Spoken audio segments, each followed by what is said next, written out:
Hi, I'm Colby Schrumpf, and tonight I'm going to do a short video on trailer preparation.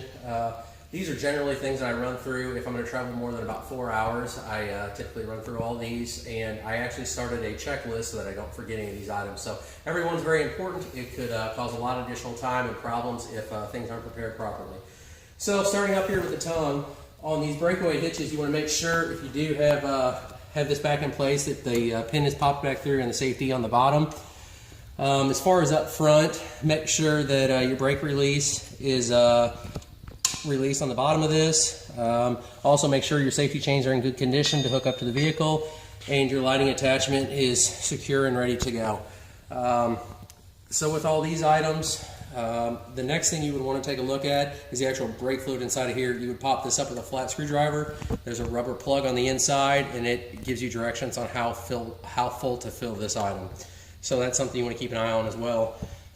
Make sure the winch is secured down. The safety chain, make sure this is attached and in good condition. Sometimes you'll eventually see some wear to these areas and have to get a new strap and get that redone. Getting back here, not all trailers are equipped with this, but this particular Ranger actually has a parking brake on it. So make sure this is in the up toe position and the brake is applied if it's down. There's a little diagram here on that. So working your way back here, one of the next big items would be tires. I do a visual inspection on the tires to make sure there's no actual wear to them or any bubbles or anything like that where they might need replaced. Every trailer has a manufacturer's plate on it. This one's actually located down here in this rib. And in there, the manufacturer instructs you on a PSI for the trailers. These are actually 50, so I usually run right around 45 or 50. So I would go through, check all 4 tires, including the spare, to make sure that the PSI is correct. Also, as far as the tires go, I go ahead and check all the lug nuts. Like I said, I run through these items anytime I'm traveling more than about 4 to 5 hours. So I run through, make sure all the lug nuts are tight. And as far as issues with the tires and things like that, I keep a bottle jack in my tow vehicle to where I can easily get this thing jacked up and get a tire changed out. I also keep a lug wrench in there so that I'm able to just throw that on there and remove the lug nuts to change that out.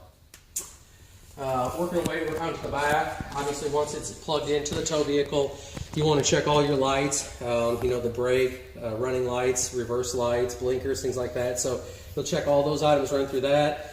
Make sure your back ratchets are secure. One of the other items what people forget a lot as well is the license plate and the light for the license plate. Legally, that has to be lit. And I always, you want to check and make sure that's secure. That's one of the easiest items to come off these boat trailers when they're backed in and out of the water, hundreds of times a year. These bolts and the plates can become bent, rusted off, and so that's something you want to keep an eye on as well.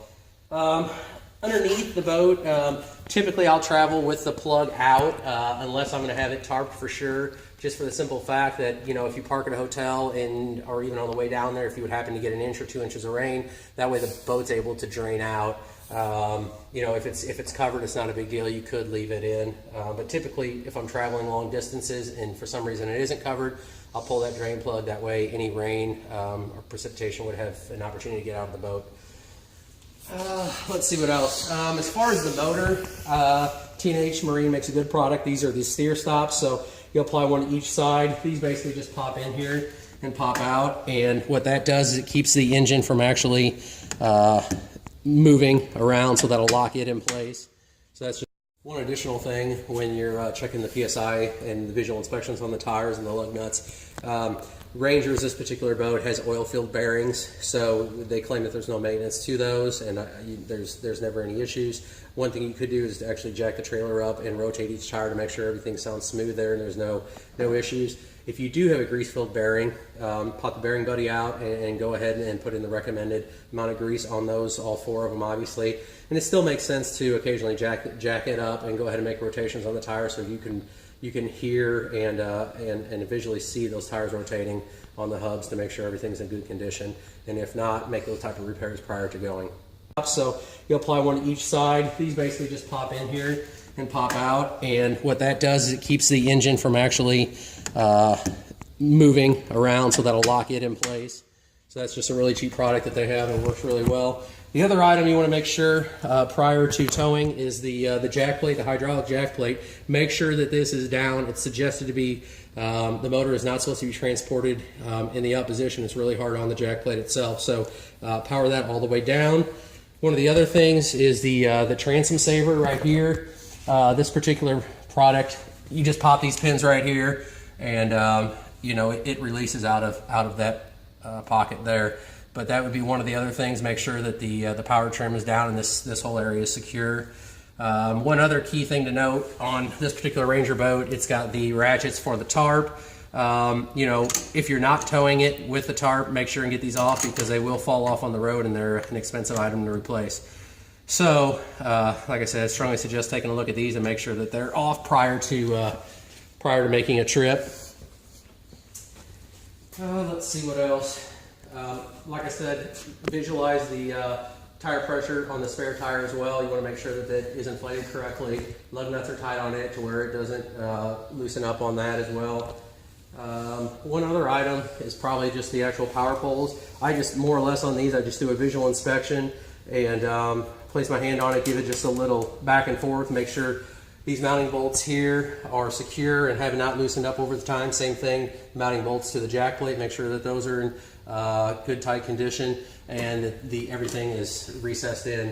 One other thing, make sure that the main power source is off. That way the power poles do not have power and have the opportunity to, for some reason, go down while you're traveling. So if you have the main power source off, they will not have power in those units. You wouldn't have any concerns with those actually dropping.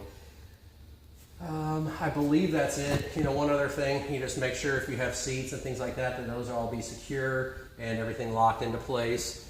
Like I said, one of the biggest things is I run through this checklist just to make sure every single thing has been taken care of and you're not forgetting anything as far as the trailer and traveling with it. If you follow that checklist that you create and mark these items off as you're going, you're certain not to miss anything, and it ends up saving a lot of time and money. And you know, every hour on the road is very important in preparation for these tournaments. So I strongly suggest doing something like this. It's, you know, it takes a little additional time before you leave, but it definitely saves a lot of time in your traveling and cuts down on any problems you might have. So I appreciate taking a look at the video, and thank you.